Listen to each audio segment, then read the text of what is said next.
अस्सलाम वालेकुम 9th class. Chapter हम पढ़ रहे हैं बायोडाइवर्सिटी का। बायोडाइवर्सिटी क्या होती है इस सब हम डिटेल में पढ़ चुके हैं। The variety with in the living organism is called biodiversity. आज का टॉपिक हमारा है 5 किंगडम क्लासिफिकेशन सिस्टम। अब तक डिस्कवर हुए तमाम एनिमल्स जो कि मिलियंस में हैं उन सबको कैटेगराइज किया गया 5 किंगडम्स में। We have already talked about it class के कैसे 2 सिस्टम से 3 सिस्टम और फिर 5 किंगडम क्लासिफिकेशन सिस्टम आया। आज जस्ट हम इसके ऊपर फोकस करेंगे। तो सबसे पहले इसमें जो आपके पास क्लासिफिकेशन सिस्टम में सबसे पहली कैटेगरी पहला किंगडम है वो है किंगडम मोनेरा का। किंगडम मोनेरा में आप सबने बैक्टीरिया का वर्ड पहले भी सुना होगा। किंगडम बैक्टीरिया सारे के सारे किंगडम मोनेरा के अंडर आते हैं। क्या चीज़ इनको दूसरे किंगडम से डिफ्रेंशिएट करती है?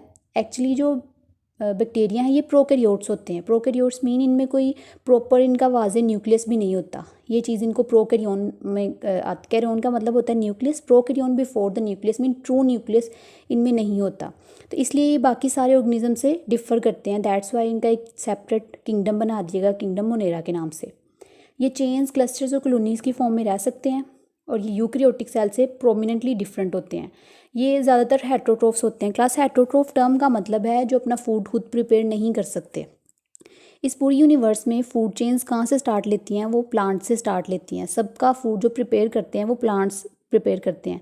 तो प्लांट्स को कहते हैं ऑटोट्रोफ्स। ऑटो मीन खुद जो अपना काम करते हैं, खुद जो फूड प्रिपेयर करते हैं वो ऑटोट्रोफ्स हैं। बाकी सारे ऑर्गेनिज्म यूजुअली हेटरोट्रोफ्स होते हैं।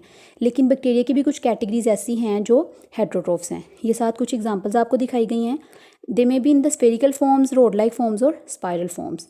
और डेली लाइफ में आपकी सॉइल, मिल्क, ये दही, हर चीज़, हर जगह पे बैक्टीरिया पाए जाते हैं। हमारी लार्ज इंटेस्टाइन, बड़ी आंत जिसको कहते हैं, उसमें भी बैक्टीरिया पाए जाते हैं। इन सब का सिर्फ नुकसान नहीं होता, ये हमें फ़ायदे देने के लिए भी होते हैं। और जो नुकसान पहुंचाने वाले बैक्टीरिया इनको पैथोजेंस कहते हैं, जो कि बीमारियां लगाते हैं। उसके बाद नेक्स्ट आपके पास किंगडम है किंगडम प्रोटिस्टा। प्रोटिस्टा अब स्टेप बाय स्टेप चलेंगे। उस किंगडम में सिर्फ प्रोकैरियोट्स थे जो बिल्कुल ही सिंपल ऑर्गेनिजम्स हैं और एक ही सेल पे मुश्तमिल उनकी पूरी बॉडी होती है। नेक्स्ट आपके पास किंगडम प्रोटिस्टा है। ये सिंपल यूकैरियोटिक यूनिसेलुलर ऑर्गेनिजम्स होते हैं ये यूकैरियोटिक ही, लेकिन इनकी बॉडी भी तकरीबन एक सेल से ही मिलकर बनी होती है, या ये सिंपल मल्टीसेलुलर हो सकते हैं। क्लास सिंपल मल्टीसेलुलर का मीनिंग है कि इनमें कोई प्रॉपर सेक्स ऑर्गन्स इनके नहीं होते। इनकी भी आगे से फर्दर 3 कैटेगरीज होती हैं।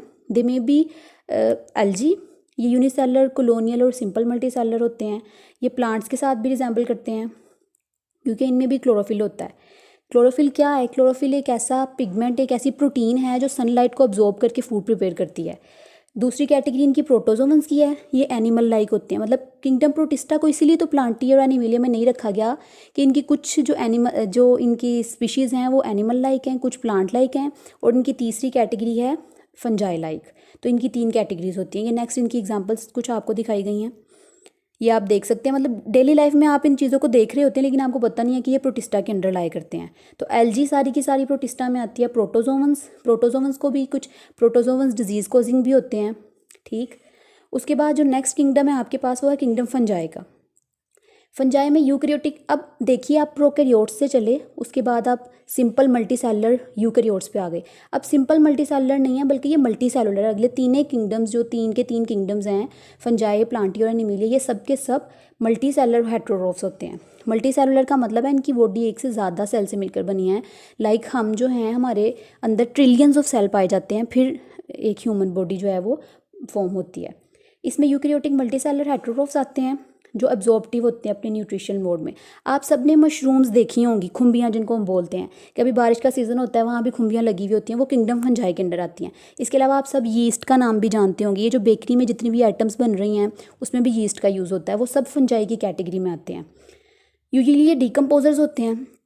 डीकम्पोजर या रिड्यूसर्स, ये एक ही चीज़ है क्लास। डीकम्पोजर्स का मतलब है जो लाइक इस टाइम पे जितनी भी चीज़ें मर जाती हैं, आप कोई दरख्त गिर गया है कहीं पे या किसी एनिमल की डेथ हो गई है, उन सबको उनके सिंपलर सब्सटेंसेस में तोड़ना, इनको रिड्यूस करना, वो फंजाई का काम है। वो डीकम्पोजर है, ठीक है। उसके अंदर से फिर वो आहिस्ता आहिस्ता डीकम्पोज होता जाता है, वो चीज़ ख़त्म होती जाती है।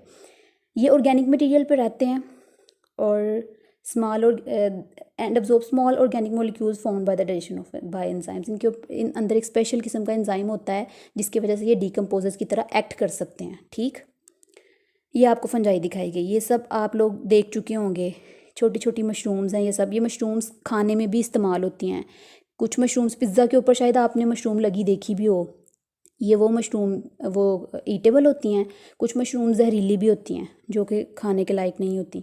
उसके बाद किंगडम प्लांटी है, ये 4th किंगडम है आप लोगों के पास। तो किंगडम प्लांटी से तो आप सब लोग पहले से ही आप इसको जानते हैं। ये यूकैरियोटिक मल्टीसेलर ऑटोट्रोफ्स होते हैं। ऑटोट्रोफ्स क्लास में पहले भी आपको बता चुकी हूँ, जो अपना फूड खुद प्रिपेयर करते हैं। Multi mean many cellular cells, जो बहुत सारे सेल से मिलकर बनी होती है इनकी बॉडी। यूकैरियोटिक, जिनमें प्रोमिनेंट एक न्यूक्लियस होता है दरमियान में। ये सब के सब ऑटोट्रोफ्स होते हैं अपने न्यूट्रिशनल मोड में।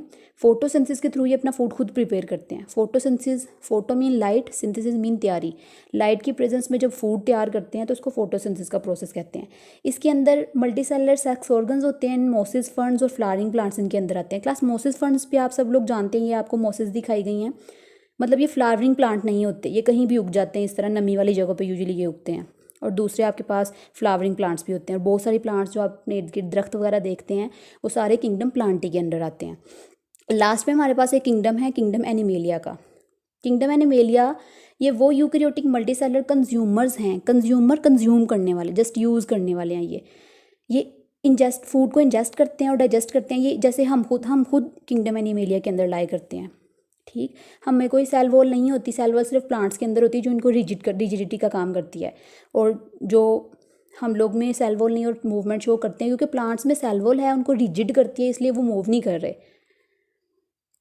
ये आपको 7 एग्जांपल दिखाई गई है। और एनिमेलिया में बहुत सारे एनिमल्स आते हैं। अब तक जितने भी 9.5 मिलियन अबव एनिमल्स जो हैं साइंटिस्ट जो अब तक डिस्कवर कर चुके हैं वो इस किंगडम के अंदर आते हैं। तो क्लास एट द एंड हम समराइज़ करते हैं हमने क्या पढ़ा। हमने 5 किंगडम्स पढ़े, kingdom Monera, kingdom protista, kingdom fungi, kingdom Plantae और किंगडम एनिमेलिया। ये सब 5 किंगडम में स्टेप बाय स्टेप आप देखेंगे कि कैसे चेंज आया। प्रोकैरियोट्स थे, सबसे पहले एक ही सेल से उनकी पूरी बॉडी बन गई। नेक्स्ट वालों में कॉम्प्लिकेशंस आती जाती हैं और हायर ऑर्गेनिज्म तक आते आते सबसे ज़्यादा जो मोस्ट एडवांस एनिमल्स का किंगडम है उसी में हम लाई करते हैं। ठीक, ये 5 किंगडम्स थे जिनमें सारे के सारे अब तक डिस्कवर्ड एनिमल्स जो हैं वो रख दिए गए। ये 5 किंगडम क्लासिफिकेशन सिस्टम था। इसके बाद एक छोटा सा आपका टॉपिक है वायरसेस का स्टेटस क्या है। तो क्लास वायरस आप सब जानते हैं कोरोना वायरस है जैसे कि आजकल, तो उसको फिर किस किंगडम में, किसी में भी नहीं है, वो किसी किंगडम का हिस्सा नहीं है वो, क्योंकि उसकी कुछ प्रॉपर्टीज़ जो हैं वो लिविंग ऑर्गेनिज्म से रिजेंबल करती हैं। लाइक वो रिप्रोडक्शन का काम कर सकता है किसी होस्ट के अंदर जाके। मतलब जब तक उसको कोई मशीनरी ना मिले जिसके अंदर वो अपने आप को रेप्लिकेट करे, वो रेप्लिकेट नहीं कर सकता। अगर ऐसे ही पड़ा है बेजान चीज़ जगह पे तो वो उस टाइम पे वायरस अपने आप को रेप्लिकेट नहीं कर सकता, उसको कोई होस्ट चाहिए होता है। ये उसकी प्रॉपर्टी रिजेंबल करती है लिविंग ऑर्गेनिज्म से, और नॉन लिविंग से ये रिजेंबल करती है कि वो अकेला पड़ा तो उसकी रेप्लिकेशन नहीं है। इसलिए क्योंकि उसका कोई स्टेटस ही नहीं बनता था, इसलिए 5 किंगडम्स में उसको नहीं रखा गया, बल्कि उसको सेपरेटली अभी तक पढ़ा जाता है। ठीक है क्लास, होप सो आपको ये 5 किंगडम्स क्लियर हो गए होंगे। Thank you so much and अल्लाह हाफिज़।